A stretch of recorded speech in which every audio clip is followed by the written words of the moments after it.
জয়মাল্য বাগচি, তিনি সদ্যই সুপ্রিম কোর্টের বিচারপতি হিসেবে গতকাল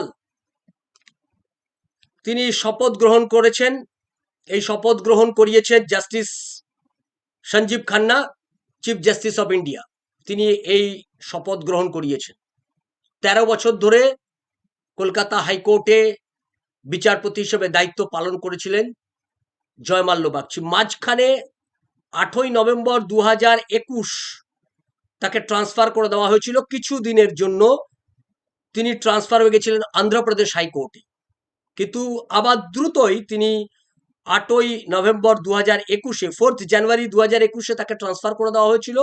8ই নভেম্বর 2021-এ তিনি আবার ফেরত চলে আসেন, আবার তাকে কলকাতা হাইকোর্টে আসেন এবং তারপর থেকে আনইন্টারাপ্টেড তিনি কলকাতা হাইকোর্টে তিনি বিচারপতি হিসেবে কাজ করছেন। বিচারপতি হিসেবে তিনি দীর্ঘদিন